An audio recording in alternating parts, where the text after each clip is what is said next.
Hello all, my name is Deepak and welcome to my YouTube channel. So आज हम पढ़ने वाले हैं एक बहुत ही interesting topic that is the linear regression. So हमने सुपरवाइज मशीन लर्निंग पहले कवर किया है। उनमें से एक टॉपिक हमारे पास निकल के आया था that is an algo in the supervise learning that is linear regression. So आज हम समझेंगे लीनियर रिग्रेशन बेसिकली है क्या, और इसके ऊपर एक कुछ बेसिक से छोटे से एग्जांपल्स करेंगे। So moving forward, what is a linear regression? So before proceeding further, हम एक बार सिलेबस देख लेते हैं लीनियर रिग्रेशन में और मशीन लर्निंग का। बेसिकली सिलेबस क्या है गेट का? So they are the certain things supervise learning which is further you have classified like regression and the classification problem. Then the second part is a simple linear regression, which we will discuss on this today's video. So then we have the multiple linear regression, ridge regression, logistic regression and so on. तो ये सारे topics हमारे gate के अंदर official syllabus का हमने screenshot यहाँ लगाया है गेट की साइड से। तो आज की पर्टिकुलर स्लाइड्स में और आज के पर्टिकुलर लेक्चर में हम सिंपल लीनियर रिग्रेशन कवर करने वाले हैं। चलते हैं आगे। तो सिंपल लीनियर रिग्रेशन स्टार्ट करने से पहले मैं चाहता हूं हम एक बेसिक ओवरव्यू ले लेते हैं जो हमने सुपरवाइज मशीन लर्निंग में पढ़ा था। तो सुपरवाइज मशीन लर्निंग जैसे हमने पहले भी डिस्कस किया हुआ, एक इस तरह की मशीन लर्निंग एल्गो है जिसके अंदर हमारे पास जो डेटा सेट होते हैं वो सारे लेबल डेटा सेट होते हैं। That means a supervision is already present there. यानी हम ये देख सकते हैं सुपरवाइज मशीन लर्निंग में है क्या, वो सारी चीज जिसमें डेटा सेट में हमारे पास लेबलिंग मौजूद है, यानी एक सुपरविजन हमारे पास मौजूद है। तो इस तरीके की मशीन लर्निंग को हम बोलते हैं सुपरवाइज मशीन लर्निंग।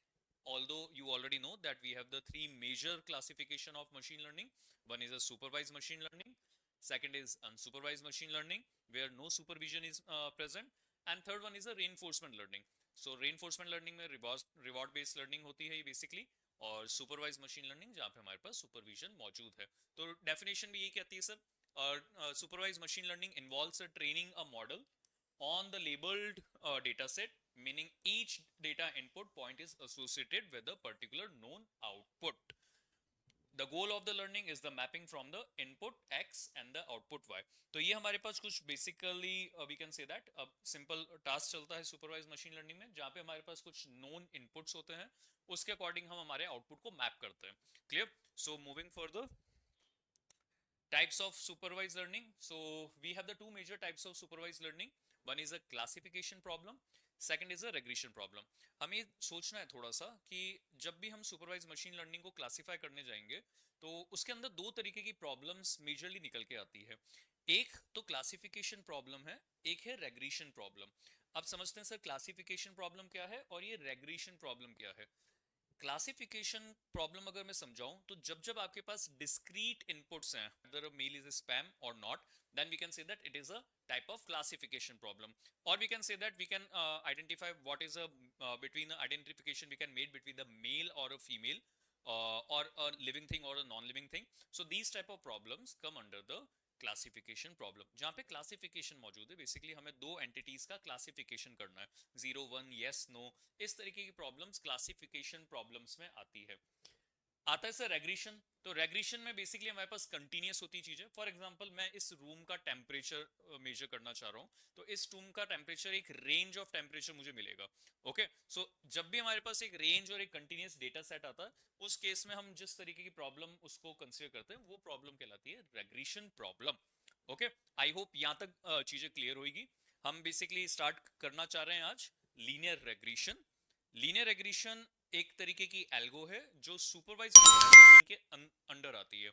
ओके, सो इसलिए हमने सुपरवाइज मशीन लर्निंग पढ़ा। सुपरवाइज मशीन लर्निंग में दो तरीके की क्लासिफिकेशन है, एक तो दो तरीके से क्लासिफाई करी जाती है पूरी एल्गो को।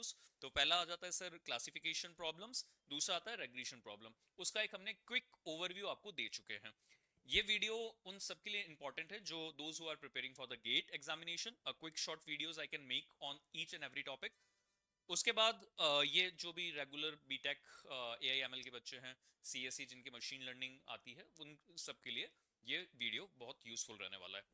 Moving further, So this is a basic description which we have already discussed, that regression is a predict continuous values. So something predicting house prices is comes under the criteria of the regression. Then we have the classification. So in the classification we have to predict the discrete categories. So जब भी हमारे पास discrete categories predict करनी हो तो हम classification के अंदर उसको डाल देंगे. Then we have the examples the same with the same spam or the non spam mails. आगे चलते हैं. देखो अब इसके बाद आपके पास आ जाएगा रेग्रेशन एल्गोस. हमारे पास बेसिकली है कितनी है ना. मेजरली जो सुपरवाइज मशीन लर्निंग है उसके अंदर दो क्लासिफिकेशन करा गया है रेग्रेशन एल्गोस का. पहला क्लासिफिकेशन है लीनियर रेग्रेशन, दूसरा क्लासिफिकेशन है ridge and the lasso regression. So ridge and the lasso regression तो हम हमारे नेक्स्ट वीडियो में कवर करेंगे, लेकिन आज हमारा जो मेन पॉइंट और सेंट्रिक है वो है लीनियर रेग्रेशन को डिस्कस करना. तो सबसे पहले तो हम आते हैं सर लीनियर रेग्रेशन को नाम लीनियर और रेग्रेशन क्यों पड़ा. तो there are the two terms, one is a linear, second is regression. Video आपके पास बायलिंगुअल रहेगा. soon I will make some a particular playlist for the English students, for those who are comfortable with the English, and for Hindi as well. Okay, so हमारे पास आता है linear regression. तो linear regression, तो why it's name linear. अब आप देखिए इसको मैं एक बहुत बेसिक मैथमेटिक्स से ज्वाइन करना चाह रहा हूँ. आपने मैथ्स में पढ़ा होगा they are the two major types of variables. One is a dependent variable, second is an independent variable. तो सर एक होता है डिपेंडेंट, एक इंडिपेंडेंट. जो भी वेरिएबल दूसरे की वैल्यू पे डिपेंड करे वो डिपेंडेंट वेरिएबल हो गया, और जो किसी भी वैल्यू पे डिपेंड नहीं कर रहा है वो इंडिपेंडेंट वेरिएबल है. फॉर एग्जाम्पल मैं लिखता हूं y is equal to the 2x. Okay, pen colour हम चेंज कर लेते हैं. तो यहाँ पे आप देखेंगे कि y की जो भी वैल्यूज है वो x के ऊपर डिपेंड कर रहा है, वो है x. यानी x की वैल्यू अगर आप 1 रखते हो तो y की वैल्यू 2 आती है. x की वैल्यू अगर आप 3 रखोगे y की वैल्यू 6 आ जाएगी. x की वैल्यू 5 रखोगे y की वैल्यू 10 आ जाएगी. यानी सर y क्या है बेसिकली एक डिपेंडेंट वेरिएबल. Dependent variable. और x क्या है सर हमारे पास इंडिपेंडेंट वेरिएबल. Independent variable. तो एक छोटा सा दिमाग में क्लैरिटी आई कि सर दो तरीके के वेरिएबल्स चल रहे हैं. एक तो डिपेंडेंट वेरिएबल चल रहा है, एक इंडिपेंडेंट वेरिएबल चल रहा है. तो डिपेंडेंट वेरिएबल हमें यहाँ दिख पा रहा है कौन सा है सर y. इंडिपेंडेंट वेरिएबल है x. ओके, अब इस चीज को थोड़ा सा आगे लेके चलते हैं हम. इस चीज को हम इरेज करते हैं अगर, तो आप ये चीज समझे. आपने मैथमेटिक्स के अंदर ही एक इक्वेशन पढ़ी है स्ट्रेट लाइन की, that is y equals to the mx plus c. और इसका कुछ ग्राफ इस तरीके से बनता हुआ आपने देखा है. So this is the slope here, m denotes for the slope. Okay, c is this intercept, y will be on the y axis, x values is on the x axis. अब इस इक्वेशन को अगर आप गौर से देखें, ये एक straight line की इक्वेशन है. y equals to mx plus c एक क्या है स्ट्रेट लाइन की इक्वेशन है. और इस particular equation whenever your data points are placed in the coordinate cartesian coordinates, so वो डेटा पॉइंट्स इस पर्टिकुलर इक्वेशन को अगर फॉलो कर जाए तो वो जो कंसीडरेशन अपन लेंगे लीनियर लाइन कंसीडर कर रहे हैं वहां पे. So that's why that particular problem come under the linear regression problem. Okay, हम देख रहे हैं सर इसके जो डेटा पॉइंट्स अगर मैं इसका बनाने लगूं तो सर ये डेटा पॉइंट्स इसके यहाँ आसपास इस पर्टिकुलर बेस्ट फिट लाइन जो बन रही होगी उसकी वो पर्टिकुलर एक straight. So y is equal to the mx plus c हमारी मैथमेटिकल इक्वेशन है. इसी इक्वेशन को मशीन लर्निंग के अंदर थोड़ा सा चेंज करा और वेरिएबल्स के नेम चेंज करे हैं और कांस्टेंट्स के नेम चेंज करे हैं. That is y equal to the instead of m they use beta 1 x, or you can just simply say that beta 1 x and this is beta naught. Clear. तो ये एक basic equation बन गई जहां पे beta not एक constant है और बीटा वन जो है वो x जो कि इंडिपेंडेंट वेरिएबल है उसका कोएफिशिएंट है. तो ये हम जो स्लोप वहां पे मेजर हो रही है वो बेसिकली बीटा वन x है. इस इक्वेशन को थोड़ा और मॉडिफाई करा जाए तो हम इसके अंदर एक और टर्म ऐड कर सकते हैं, that is error term. That is y is equal to the beta one x plus beta not plus epsilon. So this epsilon is nothing but the error we have. Okay. So sometimes in a particular model you get certain types of error. So that particular comes into the error and that error will be added here. Okay. So moving further, I hope this particular linear concept you have already get in the mind, and the regression, why we already discussed about the regression, what the term exactly regression means. Moving further, so these are the particular supervised machine learning algos in which in over today's discussion is the linear regression. So type is again regression, suitable for numerical predictions, simple, interpretable, these are, and assumes linearity. Okay, they basically assumes the linearity there. Clear? Now moving further, linear regression. So there comes the linear regression. So it is simply a supervised learning algo which is used for predictive modeling. So whenever predictions you can make, so linear regression will come into the picture. तो linear regression एक इस तरीके की machine learning algo है, और more specified supervised machine learning algo है जो cover होती है किसके अंदर, predictive modeling के अंदर. So it's model the relationship between the dependent variable we already discussed and one or more independent variables. Keep in the mind, dependent variable जो होते हैं उनको हम targets बोलते हैं. Dependent variables जो होते हैं they are known as targets in general, and independent variables are known as features. तो मशीन लर्निंग में दो टर्म्स भी और यूज करी जाती है डिपेंडेंट और इंडिपेंडेंट को. सो डिपेंडेंट जब भी आप बोल रहे हो that means they are simply targets, and independent का भी बात हो रही है तो they are simply the features there. Clear? अब हम आगे चलते हैं. Types of linear regression. So there are the two major types. One is the simple linear regression and second one is a multiple linear regression.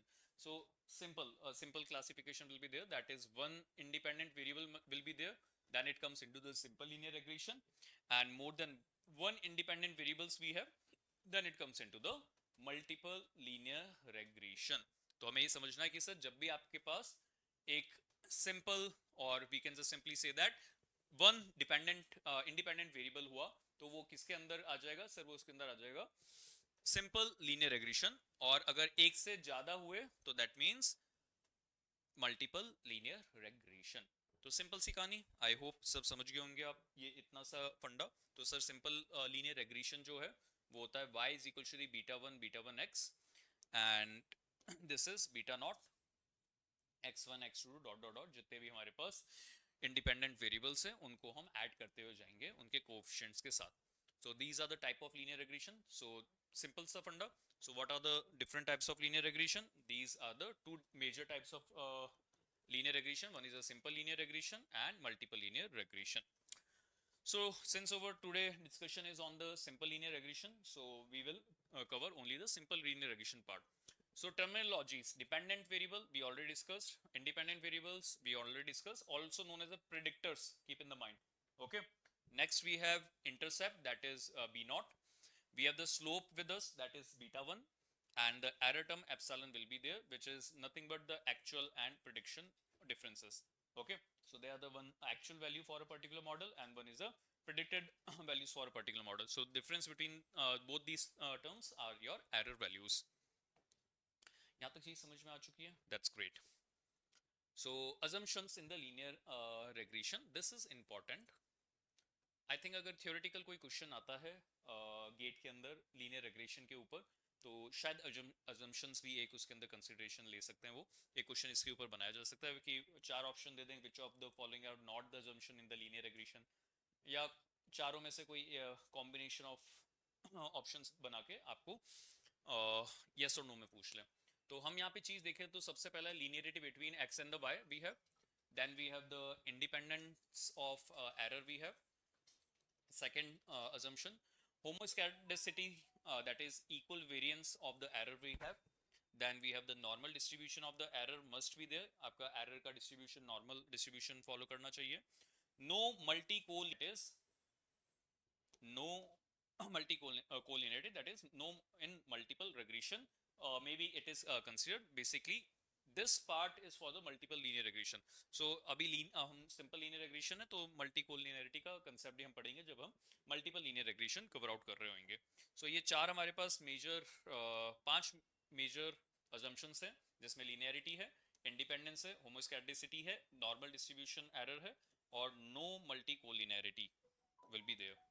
Now comes a simple problem जो हमें last में एक video के and में करनी है हमेशा. तो ये बेसिकली कंसेप्ट हो गया था हमारा अभी तक, we can say that simple linear regression का. अब हमारे पास जो कंसेप्ट है वो सिंपल सा एक इसका क्वेश्चन डिस्कस करना है. तो क्वेश्चन में क्या है सर, हमारा एक डेटा सेट दे रखा है जिसमें हमारे पास x की वैल्यू दे रखी है, y की वैल्यू दे रखी है और हमें एक बेस्ट फिट लाइन इसमें फाइंड आउट करनी है. जनरली गेट में भी इसी तरीके कोई क्वेश्चंस आ सकते हैं आपके पास जिसमें आपको best fit line find out करनी हो. तो how to find out the best fit line, there is a fixed formulas for that. Basically you need to find out the value of beta not and beta one.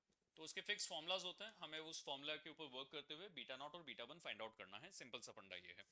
तो moving further, now comes, we can change the color of the pen and I can write that particular data set here, okay, and divide the board into certain section to solve the complete problem. Clear? So what is our data set which is given in the question? That is, we have the values of x and the y. So x is 1 2 3 4 and the 5. y we have simply 1 2 3 4 and the 5. Okay ये हमारे पास x की value है, कुछ हमारे पास y की value है. अब हमें इसको सॉल्व करना है पूरी इक्वेशन को. इस लाइन को हम रब कर देते हैं because we need to extend over table. Okay so come towards this. Now अब हमारे पास बेसिकली बीटा वन और बीटा नॉट फाइंड आउट करने के डायरेक्ट फॉर्मूलाज है, ये आपको याद करने पड़ेंगे. वैसे if you are good in the mathematics तो ये आपको ऑलरेडी पता होंगे how to find out the simple beta one and the beta not. But no worries, directly formula याद कर लीजिए, टाइम कंजप्शन कम रहेगा आपका, मतलब बहुत आसानी से आप गेट में ये क्वेश्चन सॉल्व कर पाओगे अगर फॉर्मूलाज आपने डायरेक्टली रिमेंबर कर लिए. आप सबसे पहले एक एक पॉइंट सॉल्व करते हुए जाते हैं. जैसे आपको समीशन चाहिए x1 y1 का, आपको x स्क्वायर का समीशन चाहिए, आपको सम ऑफ x का होल स्क्वायर चाहिए, you need sum of all x sum of all y. तो सबसे शॉर्ट में हम स्टार्ट करें, let's change the pen, that is sum of all x हम फाइंड आउट करते हैं. तो sum of all x is nothing but this is 5 plus 5 10, this is 15. Similarly I think sum of all y will also come, it's also the 15. okay तो हमारे पास दो terminologies finish होगी, sum of all x sum of all y. Sum of all x का whole square you also required, so sum of all x whole square is nothing but 15 का whole square आपको निकालना है, which is nothing but 225. okay now you require the x square summation. That means I can just take square of all the x and make a new column, that is 1 square 1 2 square 4 3 square 9 4 square 16 5 square 25. इन सबको add करें तो 16 plus 20 45 45 then 9, this comes out to be 55. So summation of all x square is also is 55. Clear? Anything else we have left? Okay, you need the multiplication of x and y and their summation. So sum of all x and the y you need to be found. So for that you basically required x multiplied by y first. तो हमें x और y का multiplication चाहिए. So 1 multiplied by 1, 2 multiplied by 2 4, 3 multiplied by 3, that comes out to be 9, 4 multiplied by 4 16, 5 multiplied by 5 20, and you need the sum of that as well. So again the I think summation will remain the same, sum of all x y is also the 55. Is that clear? तो मैं इसको एक short format में यहाँ उतार देता हूँ. We can change the color again. Okay. So बहुत सिंपल सा वे है कि सर n हमारे पास कितने नंबर ऑफ डेटा सेट्स है, टोटल 5, तो n will remain 5. Sum of all x y हम यहाँ से लेके आ जाते हैं, sum of all x y is nothing but 55. Sum of all x is nothing but 15. Sum of all y is nothing but 15. Sum of all x square is from where is 55. Then sum of all x का whole square कितना है sir? This comes out to be 55 again. Is that clear?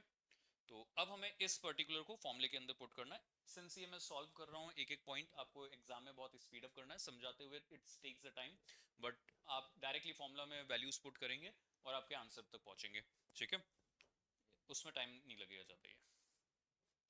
So moving further, मैं direct फॉर्मूले में put करता हूँ इसे। तो beta one comes out to be, n will be the 5, x into y comes out to be 55, minus x multiplied by 5, that is 15 multiplied by 15 we have. Then we just simply get here some n, again 5, x square again 55, minus sum of all x square is nothing but the 55. Clear? So if you can want, you can just solve this complete value. So 15 multiplied by 15 we directly get from here. Sum of all x ka whole square, you need to be go with this, not 55, this is sum of all x square is 225. Okay, it's 225, just correct that, it is 225.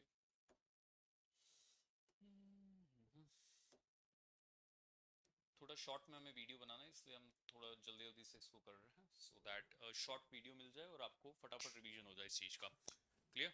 सो ये आप पूरा solve करेंगे तो you will get a particular value of, ये जब आप पूरा solve कर देंगे इस चीज़ को तो एक पर्टिकुलर वैल्यू आपके पास आ जाएगी। वो वैल्यू मान लेते हैं हम, आती है आपके पास z।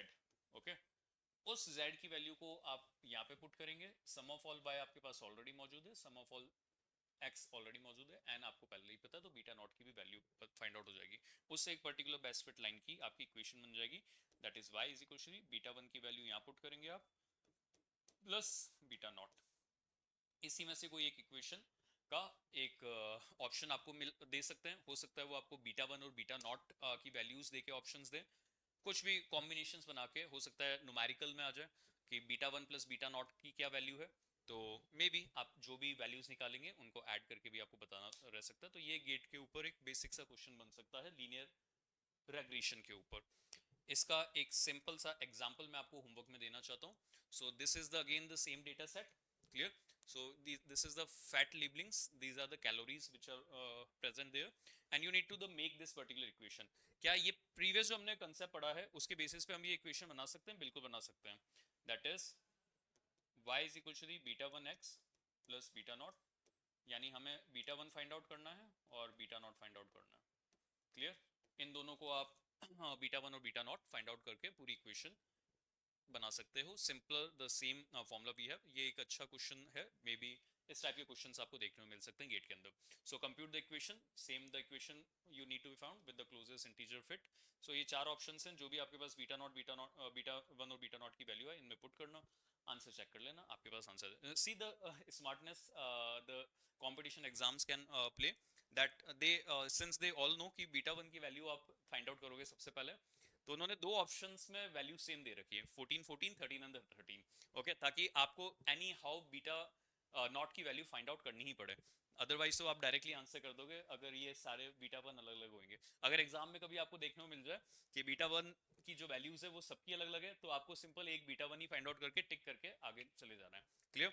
So this is a basic example for your homework, and ये आपका एक होमवर्क हमने दिया है और इसका आंसर आप मुझे कमेंट में लिख के दे दीजिएगा, ठीक है? So that's all for you all like this particular video, okay, and see you soon, thank you so much, have a nice day, take care students.